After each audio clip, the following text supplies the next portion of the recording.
नमस्कार, अस्मिताज cooking channel मध्ये तुम्हा सर्वांचं खूप खूप स्वागत आहे। आज मी दिवाळी स्पेशल ही सिरीज सुरू करत आहे। त्यात सर्वात सुरुवातीला बालुशाही ही रेसिपी मी तुमच्याशी शेअर करणार आहे। चला तर मग बालुशाहीच्या रेसिपीला सुरुवात करूया। इथे सर्वात प्रथम बालुशाहीला लागणारं सर्व साहित्य मी घेतलेलं आहे। त्यात सुरुवातीला 2 वाटी मैदा एका चाळणीने चाळून घ्यायचा आहे। मैदा चाळून झाला की त्यामध्ये अगदी थोडंसं चवीपुरतं मीठ घालून घ्यायचं आहे। मीठ घालून झालं की यामध्ये अर्धा चमचा बेकिंग पावडर घालून घेतलेली आहे आणि व्यवस्थित मिक्स करून यामध्ये पाऊण वाटी तुपाचं मोहन घालून घ्यायचं आहे। मोहन घातल्यानंतर मैदा व्यवस्थित मिक्स करून घ्यायचा आहे। तुम्ही इथे बघू शकता मोहन घातल्यानंतर मैदा एकदम असा एकजीव झालेला आहे। तुपाचं मोहन घालून झालं की यामध्ये 1 चमचा वेलचीची पावडर घालून घेतलेली आहे आणि परत एकदा हाताने व्यवस्थित मिक्स करून यामध्ये अर्धी वाटी पाणी थोडं थोडं करत हा मैदा भिजून घ्यायचा आहे। इथे पाण्याचा वापर अगदी जपूनच करायचा आहे, कारण बालुशाहीला पाणी थोडं जरी जास्त झालं तरीसुद्धा बालुशाहीच्या लेयर्स चांगल्या पडत नाहीत। इथे तुम्ही बघू शकता अगदी हलक्या हाताने हा मैद्याचा डो तयार करून ठेवलेला आहे। तो 15 मिनिटासाठी सेट होण्यासाठी ठेवून द्यायचा आहे। इकडे कढई गॅसवरती ठेवून त्यामध्ये मी 1 वाटी साखर आणि 1 वाटीच पाणी घातलेलं आहे आणि अगदी थोडासा केशरी रंग घालून घेतलेला आहे आणि आता याचा छान पाक करून घ्यायचा आहे। बालुशाहीला खूप घट्ट पाक लागत नाही। 5 ते 7 मिनिटे मंद गॅसवरती पाक तयार झाला की कढई बाजूला ठेवून घ्यायची आहे आणि आता बालुशाही तळण्यासाठी मी कढईमध्ये तेल घालून घेतलेलं आहे।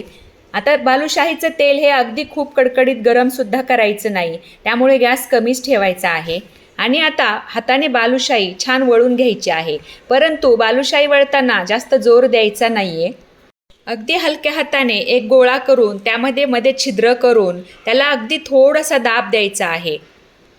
अशाच पद्धतीने सर्व बालुशाही करून अगदी कमी गॅसवरती छान खमंग तळून घ्यायचे आहेत।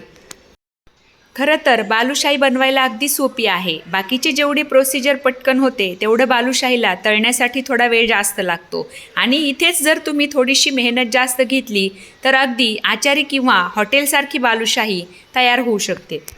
आता इथे तुम्ही बघू शकता बालुशाही कमी गॅसवरती अगदी खमंग तळून झालेली आहे। बालुशाही करताना 2-3 गोष्टींची काळजी नेहमी घ्यायची। एक तर तुपाचं मोहन खूप जास्तही नकोय, त्यामुळे बालुशाही तेलात विरते। नंतर जोर देऊन पीठ मळायचं नाही आणि तिसरी गोष्ट म्हणजे कमी गॅसवरती बालुशाही तळून घ्यायची। इथे तुम्ही बघू शकता अशाच पद्धतीने मी सर्व बालुशाही तळून घेतलेल्या आहेत आणि आता हा जो पाक आहे तो थोडासा कोमट झाल्यानंतर या बालुशाही पाकामध्ये घालून घेणार आहे। बालुशाही पाकात घातल्यानंतर 20 मिनिटे पाकात ठेवायची आहे, परंतु 10 मिनिटे एका अंगावरती मुरल्यानंतर परत एकदा पलटून घेऊन 10 मिनिटे ठेवायची आहे। अशा पद्धतीने बालुशाही केली तर अगदी हॉटेलसारखी बालुशाही तयार होते आणि आता ही बालुशाही मी 20 मिनिटं मुरण्यासाठी ठेवून देणार आहे।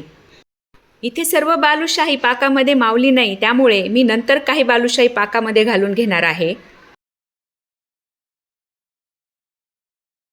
10 मिनिटे झालेली आहेत, त्यामुळे 10 मिनिटांनंतर ही बालुशाही दुसऱ्या अंगावरती पलटून घ्यायची आहे आणि परत 10 मिनिटे मुरून घ्यायची आहे।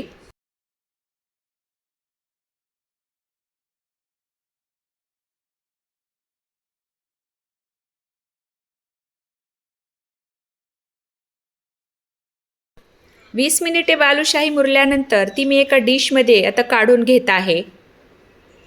सुरुवातीला मी एका डिशमध्ये काढलेली आहे, कारण त्यातील जो पाक आहे तो थोडासा बाजूला येतो, त्यामुळे तुम्ही इथे बघू शकता छान बालुशाही तयार झालेली आहे। अगदी भरपूर लेयर पडलेले आहेत आणि आता दुसऱ्या ताटामध्ये घेऊन मी याला चांदीचा वर्क लावून घेत आहे। चांदीचं वर्क हे ऑप्शनल आहे, तुमच्याकडे असेल तर लावा, नाहीतर नाही लावलं तरीही चालतं, परंतु चांदी वर्कमुळे दिसायला कोणताही पदार्थ जो गोडाचा आहे तो आकर्षक दिसतो। अशा प्रकारे आचारी पद्धतीने बालुशाही बनवा आणि दिवाळी साजरी करा। तुम्हाला जर माझी ही रेसिपी आवडली तर माझ्या चॅनलला लाईक, शेअर आणि सबस्क्राईब करा आणि हो, मला कमेंटमध्ये नक्की सांगा। धन्यवाद।